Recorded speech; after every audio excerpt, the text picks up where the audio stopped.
Hi, it's Grammy from Grammy and Grandpa Read, and today I have a book for you called Ittki Pittki, and it's by Miriam uh, Chaikin, and pictures are done by Harold Berson.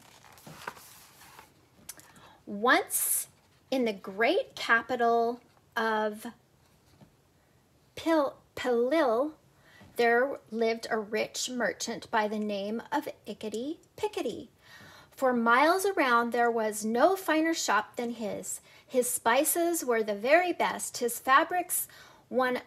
Uh, his fabrics, one was lovelier than the other. The laces were exquisite. The silks were the most beautiful in the world, and if satins could stand up by themselves, they would surely have been able to waltz.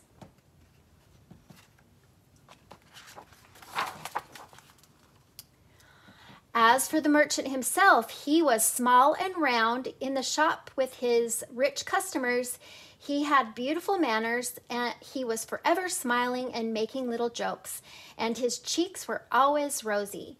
In the back, where he lived with his wife and 4 sons, he barked. He didn't speak.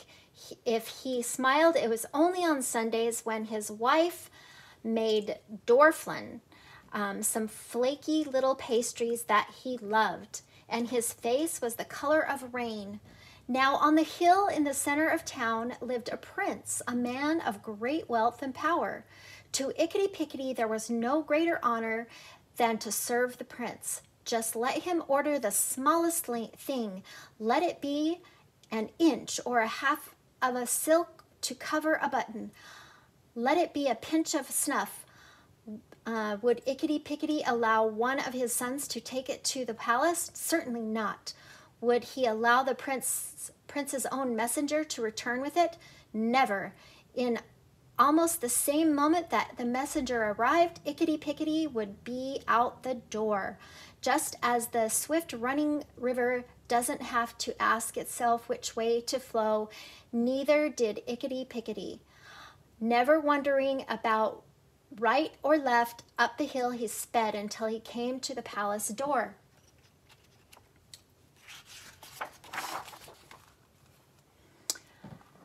There, rejoiced in his good fortune, he would bow before the prince and hand over the silk or a pinch of snuff. In another moment, he was running back to his shop to bark orders at his wife and sons. One misty gray morning, the shop was full of people. Ittki Pittki was clucking over a rich customer, showing her some green lace. His sons were busy at the spice counter, and his wife was measuring out 22 yards of brocade for the captain of a ship. Although a light rain had begun to fall, the bell over the door tinkled without end, and when it tinkled this time, much as Ittki Pittki loved business, he was annoyed. The shop was crowded enough. He didn't have time to fuss over yet another customer, but when he saw it was a messenger from the palace, he was beside himself with joy. As if he were alone in the shop, as if the floor stood empty, he raced across the room to the messenger, asked what the prince wanted, and flew out the door with the length of muslin in his hand.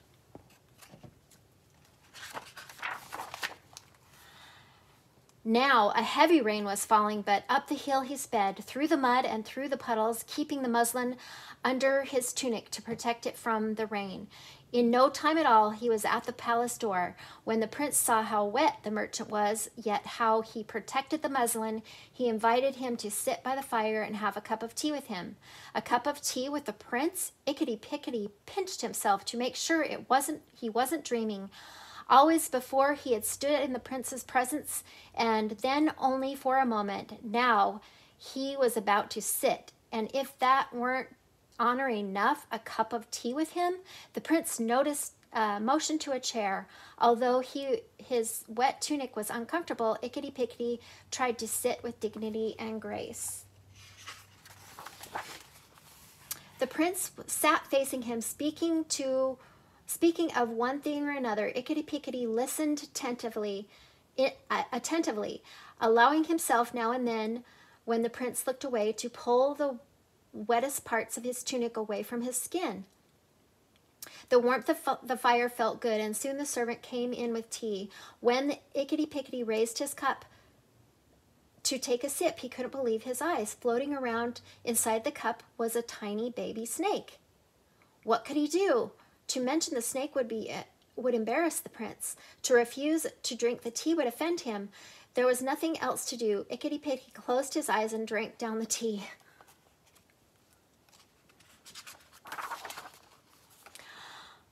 Almost instantly, he was seized with cramps. He tried to sit with dignity and grace, but moment by moment, the pains grew worse. So when the servant came and led him to the door, it wasn't a moment too soon. How he was able to get home is anyone's guess, for he was doubled over with pain. Now he walked, now he stumbled, now he fell, now he crept, but at last he was home. Shocked to see Ittki Pittki in such a pathetic state, his wife and sons got him into his night clothes and put him to bed. They put a cold compress on his head and a water bottle at his feet. They sent for the doctor. The doctor soon came, and he did not even bother to take off his hat. He took one look at Ittki Pittki and shook his head. "There is nothing to be done," he told the family. Before long, Ittki Pittki would be dead. The words chilled Ittki Pittki. Dead? Never see the sunrise again? Never hear the birds sing again?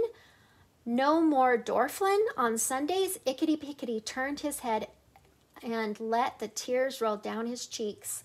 Without delay, his wife and 4 sons talked to the funeral director, ordered a coffin, and put a close sign on the shop window. When they were through, they got into their mourning clothes and sat down in Ittki Pittki's room to wait. Night passed and morning came. Ittki Pittki couldn't believe it when he heard himself hiccup. He thought surely he was dead. Had he only been dreaming? Then he opened his eyes and looked around, and the surprised face of his wife and 4 sons looked back at him, and he knew it wasn't a dream. For another day and another night, Ittki Pittki continued not to die. The following day, his wife and 4 sons left his bedside and opened the store. When Ittki Pittki got around to doing his part, they were ready to do theirs. Still in their mourning clothes, they got the store ready for business. Soon the bell over the door was tinkling again, and customer was coming in. Ittki Pittki in the back heard the sound. He thought he would soon be dead, and then the mourners would arrive. When the bell tinkled once more, he wondered who the second mourner was and raised himself up to listen for the voice.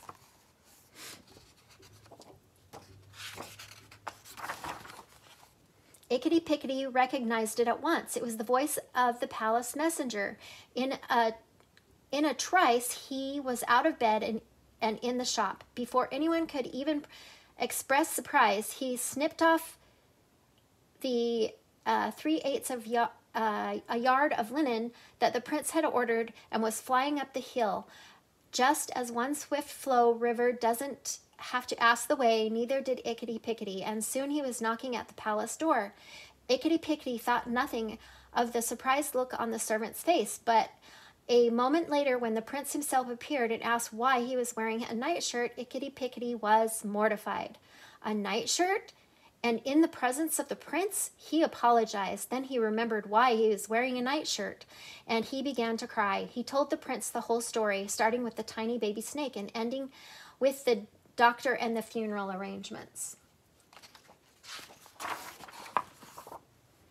The prince said nothing. He led Ittki Pittki into a large room and sat down near the fire where he had been sitting the last time. The prince told him to calm himself and gave him a glass of water to drink. Feeling weak, Ittki Pittki raised the glass to his lips. Again he saw a tiny baby snake floating around inside. This time he showed the snake to the prince. The prince looked at it, nodded, and began to laugh. Then he pointed to the wall over the fireplace where the anchor's bow hung. Ittki Pittki looked up and saw the tiny baby snake was nothing more than a reflection of that bow.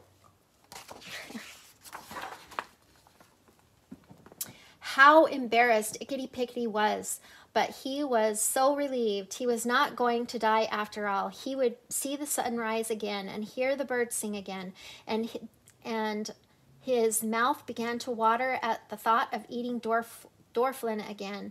Come Sunday, Ittki Pittki fell on his knees and kissed the hem of the prince's robe. Then, with no thought whatsoever of dignity or grace, he gathered up his nightshirt and ran home to cancel the funeral.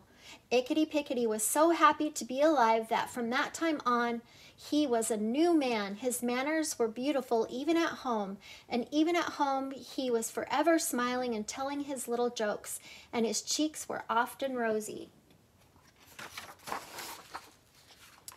The change in Ittki Pittki was so pleasing to his wife that she began to make Dorflin on Tuesdays and Thursdays too, which made Ittki Pittki even happier. The end. Oh, that's a good book. It means we need to be nice all the time. I hope that you enjoyed this book. Please subscribe to our channel and like the video.